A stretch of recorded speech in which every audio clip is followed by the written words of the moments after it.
July 26, 1908, Volume 8, Obedience. Continuing in my usual state, Blessed Jesus came for just a little and told me, "My daughter, obedience is the ark of my dwelling in the soul. Where this ark of obedience is not present, I can say that there is no place for me in that soul, and I am forced to remain outside." July 26, 1921, Volume 13. The divine will is more than life for the soul. My sweet Jesus continues to speak to me about his holy will. My daughter, if the sun is the king of the universe, if with its light it symbolizes my majesty, and with its heat my love and justice, to the point that when it finds earth that does not want to dispose itself to fecundity, it ends up withering it, and it renders it sterile with its burning breath. Water can be called queen of the earth, because symbolizing my will there is no point into which she does not enter, nor is there a creature who can live without her. Maybe one could live without the sun, but nobody can live without water. Water enters into everything, even into the veins and the human bowels, as well as into the profound abysses of the earth. In mute silence it follows its continuous course. One can say that water is not only queen, but it is like the soul of the earth. Without water the earth would be like a dead body. So is my will. It is not only queen, but more than soul of all created things. It is the life of each heartbeat, of each fiber of the heart. My volition, like water, flows within everything, now remaining silent and hidden, now palpitating and visible. Man can subtract himself from my light, from my love, from my grace, but from my will, never. He would be like one who wanted to live without water. It is true there may be some crazy one who hates water, but even if he hates it and does not love it, he will be forced to drink it, either water or death. The same for my will. Since it is life of everything, creatures will keep it with them either with love or with hatred. But even though against their will, they will be forced to let my will flow in them like blood in the veins. And those who wanted to subtract themselves from my will would be like the suicides of their own souls. But still my will would not leave them.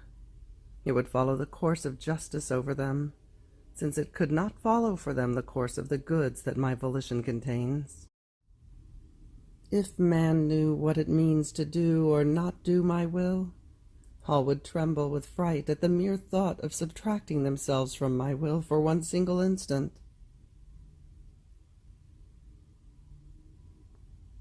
July 26, 1926, Volume 19, The 4 Degrees of the Living in the Supreme Will. I continue in my usual abandonment in the supreme volition, and my always lovable Jesus on coming told me, "My daughter, the light of the sun is not enjoyed equally by all, not because of the sun, since my works containing the universal good do good to all with no restriction of any kind, but because of creatures. Imagine a person who remains in his room. He does not enjoy all the vividness of the light, and if he enjoys a mild light, he does not enjoy its heat. There is someone else, then, who is outside of the built-up area. He enjoys more light. He feels the heat of the sun. The heat purifies and disinfects the putrid air. And in enjoying the purified air, he becomes stronger and feels healthier. So the second person enjoys more of the goods that the sun brings to the earth. But move forward. There is a third person who goes and puts himself at that point in which the solar rays hit the surface of the earth. This one feels invested by its rays. He feels burned by the heat of the sun.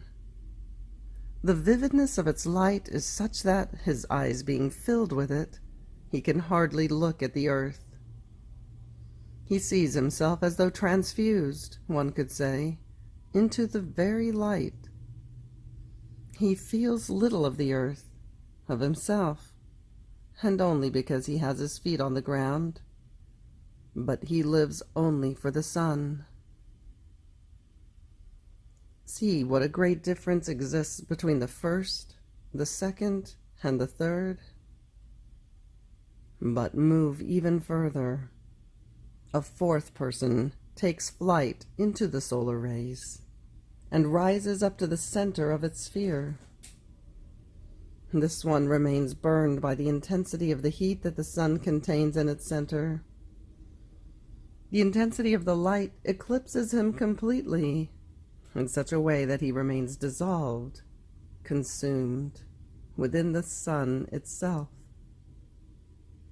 This fourth person can no longer look at the earth, nor think of himself. And if he does, he will look at light. He will feel fire. So, for him, all things have ended. Light and heat have taken the place of his life. What a difference between the third and the fourth! However, all this difference does not depend on the sun, but on creatures, and on how they expose themselves to the light of the sun. Now, the sun is the image of my will, which, more than sun, shoots its rays to convert those who want to live in its kingdom completely into light and love. These people are the image of the 4 degrees of the living in my will. One can say that the first one does not live in its kingdom, but only in the light which, from my kingdom, the sun of my will diffuses to all. One can say that he is outside of its boundaries, and if he enjoys a limited light, it is because of the nature of light, which diffuses everywhere. His nature, his weaknesses and passions, form as though a house around him. They form infected and putrid air, and in breathing it, he lives as sickly and without liveliness of strength in doing good. But in spite of all this, he is resigned. He bears to his best the encounters of life, because the light of my will, mild as it may be, always brings its good. The second is the image of one who has entered the first steps of the boundaries of the kingdom of the supreme will. This one enjoys not only more light, but also the heat. Therefore the air he breathes is pure, and in breathing it, he feels passions die within him. He is constant in good. He bears the crosses not only with resignation, but with love. However, since he is at the first steps of the boundaries, he looks at the earth and feels the weight of the human nature. On the other hand, the third is the image of one who has advanced into the boundaries of this kingdom, and its light is such and so great as to make him forget everything. He no longer feels anything of himself. Good, virtues, crosses, change into his own nature. The light eclipses him, transforms him, and just barely allows him to look from afar at what no longer belongs to him. The fourth is the happiest, because he is the image of one who not only lives in my kingdom, but has acquired it. This one undergoes the total consummation in the supreme sun of my will. The eclipse caused by its light is so intense that he himself becomes light and heat.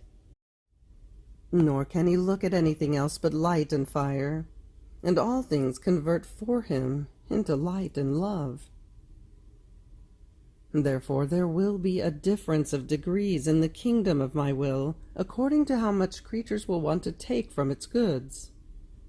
But the first degrees will be spurs and paths in order to reach the last one. For you, then, who must make it known, there is all the necessity to live in the last degree.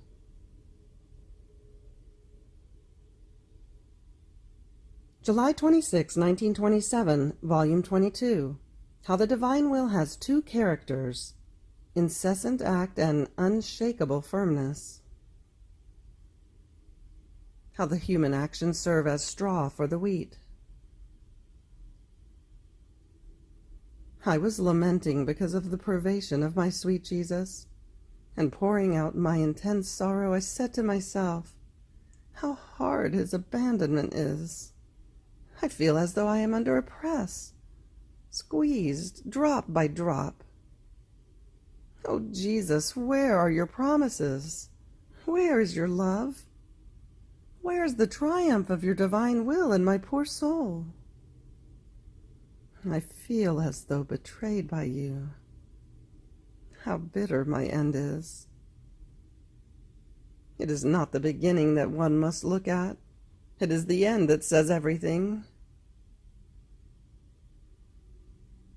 But while I was pouring myself out, my beloved good moving in my interior told me, my daughter, my divine will has its triumph in you, and this is why it squeezes you, drop by drop, under its divine press, so that not even a drop of your will may be left in you.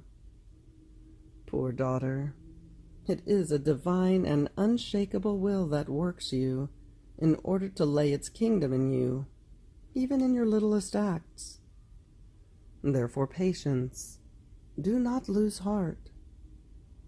My divine will has two characters, unshakable firmness and incessant act. This is why when the soul has given herself to it, its work is incessant. Don't you feel its continuous motion within yourself?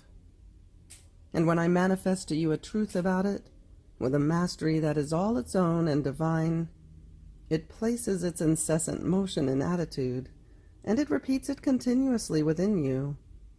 And while repeating it, it triumphs, because it does in you what it does within itself of its own nature. Is this not, then, the triumph of my will?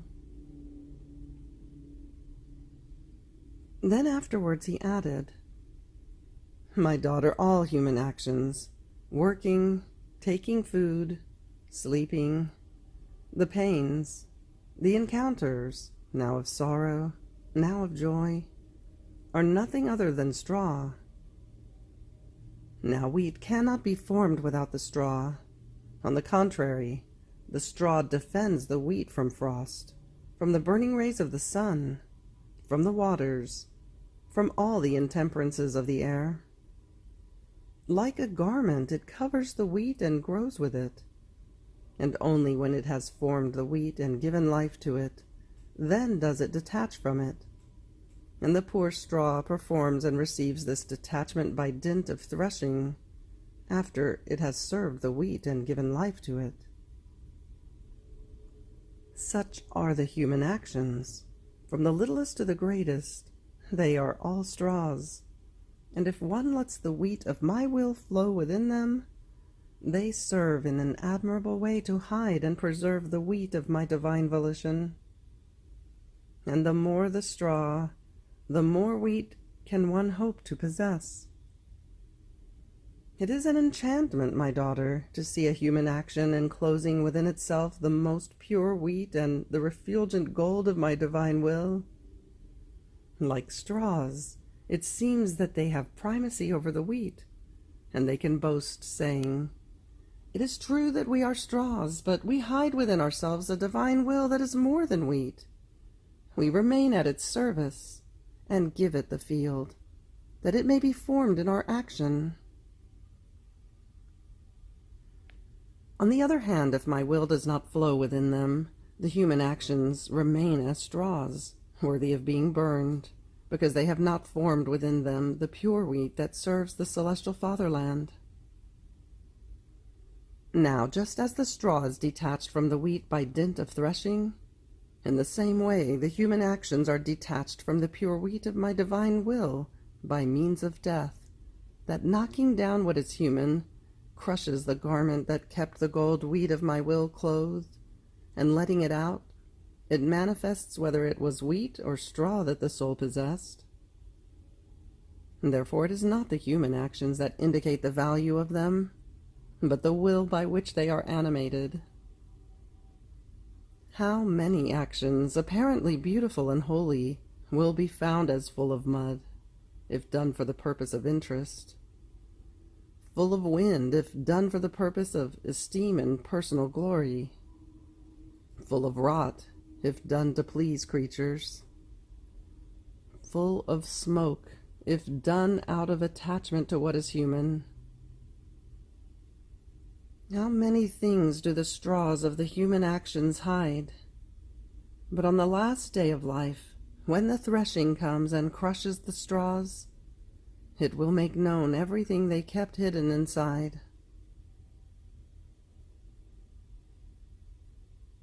Afterwards I continued my abandonment in the divine Fiat, and my always lovable Jesus, moving in my interior, told me, "My daughter, the human will rendered man like a cracked and collapsing factory that man had no virtue of being able to repair by himself. The divine maker was needed, who had built it with so much love, and who, knowing the secrets of his art, could repair it and make the vital fluid of his divine repairing strength flow into the cracks, so as to render it solid again, just as he had built it. But it is necessary that man draw near the divine repairer in order to receive the benefit of his art, that he let himself be handled by him, and that he no longer let the human will act, the primary cause for his becoming a collapsing factory. Otherwise, in spite of the coming of the celestial constructor, man will always be cracked and collapsing factory."